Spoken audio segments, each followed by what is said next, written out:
Hai semuanya, gimana? Seru banget kan suasana di kampung adat Biduana tadi? Nah, sekarang aku mau bagiin sedikit hasil pengamatan aku selama di sana, khususnya tentang salah satu tradisi yang paling menarik perhatian aku, yaitu pernikahan adat mereka. Sebelumnya perkenalkan, nama aku Martasya Aulia dengan nomor NPM 24106310 80085. Baik, kita mulai ke pembahasannya yuk. Buatku pribadi, pernikahan adat itu selalu punya daya tarik tersendiri. Gak cuma sekedar prosesi, tapi juga penuh makna, nilai-nilai budaya, dan filosofi hidup. Dan ternyata hal itu juga aku temuin di Miduana. Salah satu yang paling khas adalah tradisi nyekar sebelum menikah.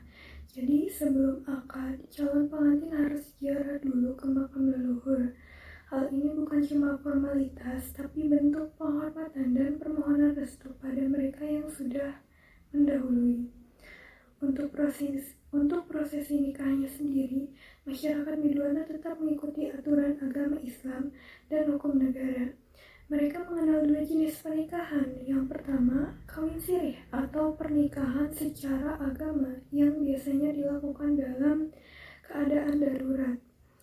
Lalu yang kedua, kawin resmi, yaitu yang tercatat oleh negara.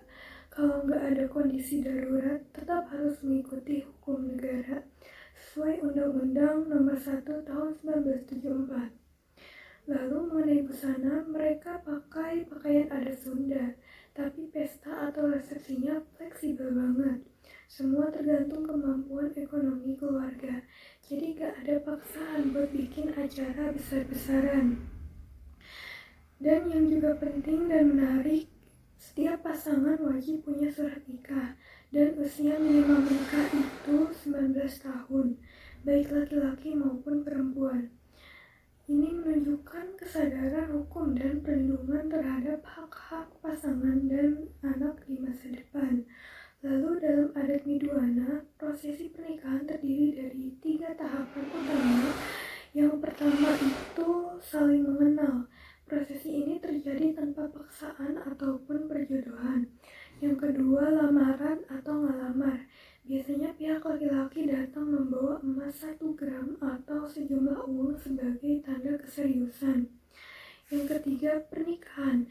Bisa dilakukan secara agama ataupun resmi sesuai aturan negara. Nah, selain tahapan tadi, ada beberapa tradisi unik lainnya, misalnya rurujukan. Rurujukan ini dilakukan sebagai bentuk syukur sebelum pernikahan dengan menyajikan 2 ayam bakar masing-masing dari pihak laki-laki dan perempuan.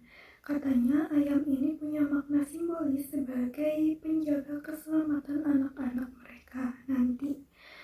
Yang kedua, ngarung hal. Ngarung hal ini dilakukan kalau sang adik menikah duluan dari kakaknya, supaya nggak jadi beban psikologis atau gangguan emosional.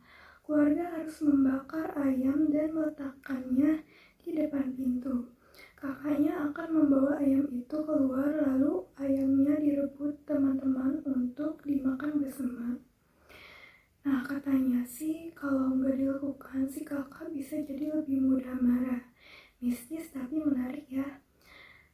Lalu yang paling berkesan buat aku itu pasangan yang baru menikah hanya boleh tinggal bersama orang tua maksimal 6 bulan. Lewat dari itu harus ada yang pindah rumah, entah itu si anak atau orang tuanya. Tujuannya biar pasangan bisa belajar mandiri, membangun keluarga sendiri, dan gak bergantung terus pada orang tua. Dari semua ini, aku belajar bahwa pernikahan di Miduana bukan cuma soal upacara, tapi juga bentuk pendidikan karakter. Ada pesan kuat tentang tanggung jawab, kemandirian, dan pentingnya menjaga keseimbangan dalam kehidupan rumah tangga.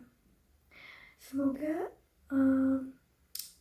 hal ini bisa menambah wawasan kita tentang betapa beragamnya tradisi lokal yang ada di Indonesia. Jangan lupa terus jaga dan lestarikan ya. Sampai ketemu di pembahasan selanjutnya.